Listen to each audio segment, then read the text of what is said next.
Lo pikir di rumah sakit itu yang paling krusial cuma dokter bedah dengan pisau skalpelnya atau perawat yang lari-lari bawa infus? Gue kasih tahu lo satu rahasia. Di balik kesibukan ruang ICU yang serba dramatis itu, ada satu ruangan sunyi, seringkali tersembunyi, yang keputusannya bisa jadi penentu apakah pasien di lantai atas itu bakal pulang selamat atau malah lewat. Ruangan itu adalah dapur rumah sakit, dan orang yang paling berbahaya atau paling penyelamat di sana adalah ahli gizi klinis. Ini bukan cuma soal memilih bubur atau nasi, Tim. Ini bukan soal nambahin garam biar makanan nggak hambar. Ini adalah soal kalkulasi kimia paling presisi yang pernah lo bayangin. Yang kalau salah hitung, hasilnya bukan cuma perut sakit, tapi cardiac arrest, alias jantung berhenti total dalam hitungan jam. Kita nggak ngomongin diet buat nurunin berat badan. Kita ngomongin diet buat menghidupkan kembali sel-sel tubuh yang udah diambang kehancuran. Lo pernah mikir, kenapa sih ahli gizi ini kayak pahlawan tak terlihat? Karena mereka nggak bawa stetoskop, mereka bawa sendok. Dan sendok itu di tangan yang tepat lebih mematikan dari jarum suntik apapun. Dulu, zaman Perang Dunia, orang mulai sadar. Florence Nightingale, pionir keperawatan modern, udah ngeh banget kalau makanan itu adalah obat. Tapi saat itu, nutrisi masih kayak ilmu dukun-dukunan modern, kasih kaldu ayam buat yang lemah. Seiring waktu, ilmu kimia berkembang, dan kita tahu, tubuh manusia itu adalah tungku pembakaran paling kompleks. Orang yang lagi sakit parah, metabolismenya bisa naik 2 kali lipat dibanding orang sehat yang lari maraton. Bayangin, lo lagi tiduran lemes, tapi tubuh lo bekerja sekeras atlet olimpiade. Kalau bensinnya salah, ya mogok. Dan bensin di sini, di level seluler, itu adalah protein, elektrolit, dan kalori yang dihitung sampai koma desimal ketiga. Di Indonesia, banyak dari kita masih mikir, ahli gizi kan cuma tukang masak sehat. Jauh dari itu, bro. Tugas mereka itu intervensi. Mereka harus berantem sama pemikiran umum dokter-dokter lama yang cuma fokus ke obat.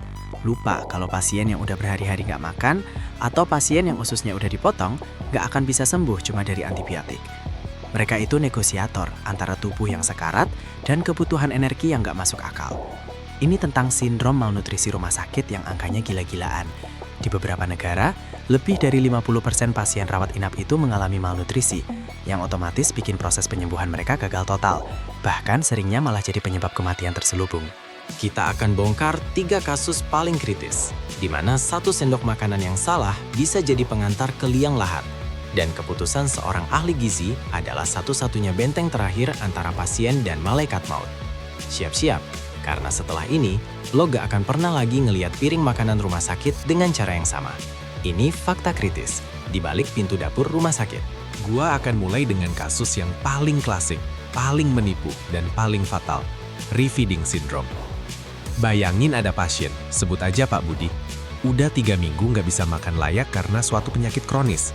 Dia kurus kering, tinggal tulang berbalut kulit. Dehidrasi, lemah total. Dokter bilang, oke Pak Budi, butuh nutrisi. Harus segera kita kasih makan, lewat infus atau selang, biar cepat pulih. Logis kan? Orang lapar ya dikasih makan.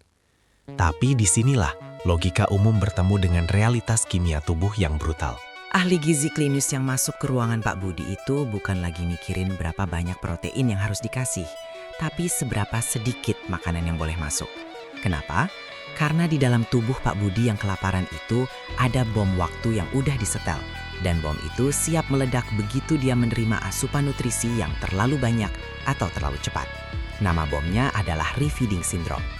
Untuk ngerti ini, kita balik lagi ke analogi warung kopi. Saat Pak Budi kelaparan parah selama berminggu-minggu, tubuhnya itu pindah mode operasi.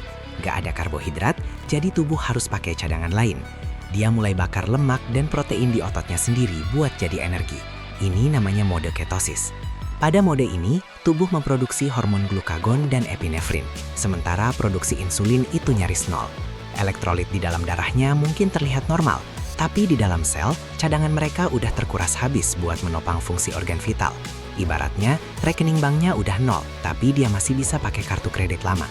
Nah, begitu ahli gizi memutuskan untuk memberikan asupan kalori dalam jumlah normal, misalnya dengan nutrisi parenteral atau via selang NGT, tubuh Pak Budi langsung kaget. Karbohidrat masuk, tubuh langsung panik memproduksi insulin dalam jumlah besar. Insulin ini kayak mandor galak yang kerjanya buru-buru. Tugasnya adalah memasukkan gula dari darah ke dalam sel untuk dijadikan energi. Tapi, insulin nggak kerja sendirian. Untuk memproses glukosa, sel butuh kunci dan bahan bakar tambahan, yaitu elektrolit krusial, fosfat, kalium, dan magnesium. Saat insulin menyuruh glukosa masuk ke sel, dia juga menyedot elektrolit-elektrolit ini dari darah untuk menemani glukosa. Ingat, cadangan elektrolit di sel Pak Budi udah hampir habis. Dan sekarang, elektrolit yang tersisa di darahnya pun ditarik paksa masuk ke sel secara masif dan cepat. Dalam waktu singkat, mungkin cuma 12-24 jam setelah nutrisi dimulai, kadar fosfat, kalium, dan magnesium di darah Pak Budi langsung anjlok ke level yang tidak bisa ditoleransi tubuh. Fosfat itu penting buat ATP, kalium itu krusial buat kontraksi otot jantung, dan magnesium buat stabilitas saraf dan irama jantung. Begitu ketiganya kolaps, hasilnya adalah gagal jantung, aritmia fatal, gagal napas karena otot diafragma lemah, dan bahkan koma. Inilah adalah refeeding syndrome, dan inilah momen di mana keputusan ahli gizi untuk memulai dengan 10 kalori per kilogram berat badan per hari adalah perbedaan tipis antara hidup dan kematian. Mereka harus memulai sangat pelan, sambil memantau elektrolit setiap beberapa jam, dan segera memberikan suplemen fosfat dan kalium sebelum makanan itu sendiri diberikan. Ini adalah kalkulasi yang harus dilakukan di tengah kepanikan ICU, sebuah pertarungan presisi melawan naluri dasar untuk memberi makan orang yang kelaparan. Gue mau lo bayangin skenario di ruang ICU. Pak Budi udah terpasang semua monitor dan selang. Dokter bedah mungkin sudah selesai dengan operasinya. Sekarang, ahli gizi datang membawa rekomendasi tertulis. Mulai nutrisi total dengan hanya 800 kalori per hari dan wajib berikan infus fosfat sebelum TPN dimulai. Dokter muda di ICU melihat Pak Budi kurus kering mungkin akan protes. Gizi, ini pasien udah 3 minggu gak makan. Kaki aja udah kayak ranting. Kenapa cuma 800 kalori? Harus 2000 kalori dong biar cepet kuat. Disinilah ahli gizi harus berani berdiri di depan dokter dan bilang, tidak, kalau kita kasih 2000 kalori, besok pagi pasien akan mengalami cardiac arrest. Kesalahan fatal dalam refeeding syndrome biasanya datang dari ketidaksabaran atau asumsi yang salah.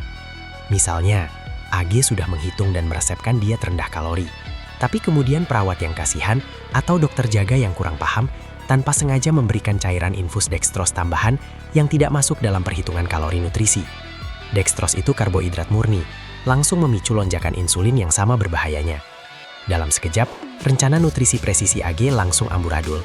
Dan jam-jam berikutnya, monitor jantung Pak Budi akan mulai berbunyi panik karena aritmia ventrikular yang disebabkan oleh kalium rendah.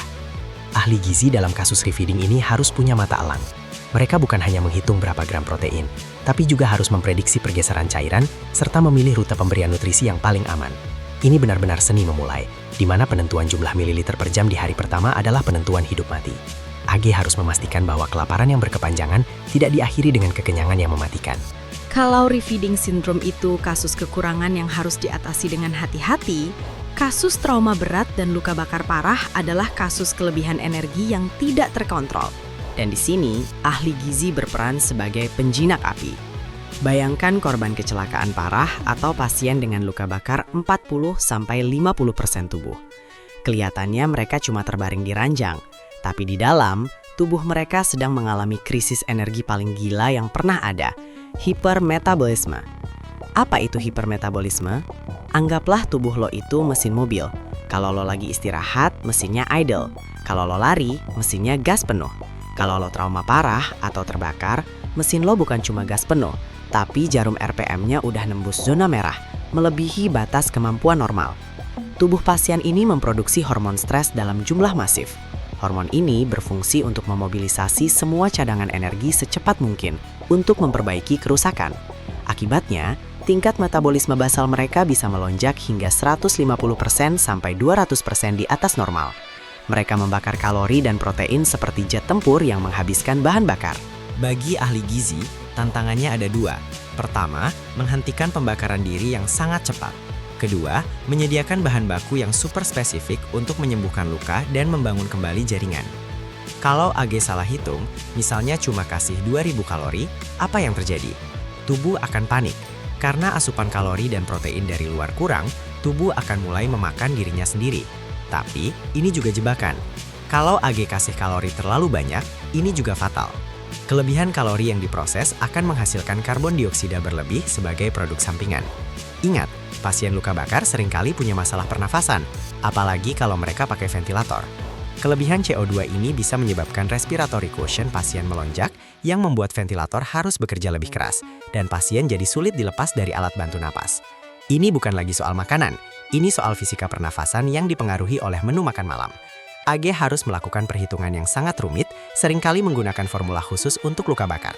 Keputusan AG untuk menentukan jenis protein, persentase lemak, dan rasio karbohidrat di sini adalah keputusan yang menentukan apakah pasien akan berhasil melewati krisis hipermetabolik ini atau justru dimakan habis oleh metabolismenya sendiri. Mari kita pindah ke kasus yang nggak kalah ngeri. Tapi ini terjadi secara kronis dan pelan-pelan. Kasus pasien gagal ginjal kronis yang sudah mendekati atau sedang menjalani cuci darah.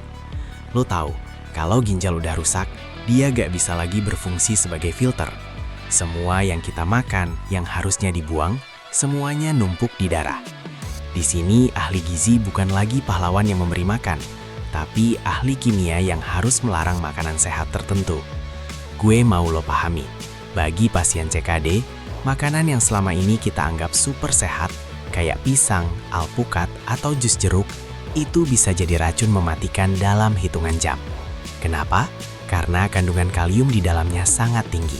Kalau kadarnya di darah terlalu tinggi, dia langsung mengganggu sistem kelistrikan di jantung. Hasilnya, gagal jantung mendadak tanpa peringatan. Ini bukan mitos, ini kasus umum di IGD. Lalu yang paling menyiksa adalah pembatasan cairan. Ginjal yang rusak gak bisa membuang air. Pasien sering dibatasi cuma boleh minum 500 sampai 1000 ml per hari. Bayangkan, lo lagi sakit, haus, panas, dan lo cuma boleh minum segelas kecil sehari. AG harus pintar merancang menu agar makanan yang masuk sudah memperhitungkan batas cairan itu. Lalu ada fosfor. Fosfor tinggi itu ada di hampir semua makanan enak. Susu, keju, kacang-kacangan, coklat. Kalau fosfor numpuk di darah, dia akan bereaksi dengan kalsium, membentuk endapan di pembuluh darah dan organ, yang bikin pembuluh darah jadi kaku. Untuk pasien CKD, ini artinya risiko stroke dan serangan jantung yang meroket. AG harus mengatur asupan protein yang mengandung fosfor, sambil memastikan pasien mengonsumsi phosphate binder tepat waktu saat makan. Kalau AG salah hitung asupan protein dan fosfor, atau gagal mengedukasi pasien, mereka sama saja sedang meracuni pembuluh darah pasien secara perlahan. Di kasus CKD, keputusan AG bukan hanya soal angka, tapi juga soal psikologi. Pasien sudah depresi dengan penyakitnya, dan sekarang semua makanan favorit mereka dilarang. AG harus menjadi konselor, negosiator, dan detektif yang memastikan pasien tidak curi-curi minum atau makan pisang. Kesalahan kecil dalam diet CKD bisa mengantarkan pasien ke ICU dengan hyperkalemia fatal dalam beberapa jam. Membuat ini jadi salah satu perang nutrisi paling presisi dan penuh empati. Setelah kita bedah 3 kasus krusial ini, refeeding syndrome, lo pasti sadar bahwa ahli gizi klinis itu bukan cuma tukang hitung kalori. Mereka adalah spesialis yang operasinya terjadi di level molekuler, di persimpangan antara kimia, fisiologi, dan psikologi. Sekarang kita masuk ke level yang lebih dalam lagi, imunonutrisi. Di ICU, saat seorang pasien mengalami sepsis, tubuhnya masuk dalam mode perang nuklir. AG harus memutuskan formula entral yang diperkaya dengan komponen spesifik, seperti glutamin untuk menjaga integritas usus, atau omega 3 sebagai agen antiinflamasi super. Keputusan AG untuk memilih formula A versus formula B bisa menjadi penentu apakah pasien berhasil keluar dari krisis atau justru makin parah. Disinilah ahli gizi bertindak sebagai ahli kimia yang meracik peluru nutrisi presisi. Mulai sekarang, ketika lo melihat ada piring makanan rumah sakit, jangan anggap itu makanan hambar yang sepele. Anggap itu adalah hasil dari kalkulasi intens, sebuah resep yang dibuat untuk menyeimbangkan kimia internal tubuh yang sedang diambang kehancuran. Kalau lo setuju bahwa ahli gizi klinis harus dapat pengakuan lebih atas peran vital mereka di dunia medis, like video ini, share ke teman-teman lo, dan subscribe ke Faktanya Fakta, karena masih banyak fakta tak terduga yang tersembunyi di balik kehidupan kita sehari-hari. Sampai jumpa di fakta berikutnya.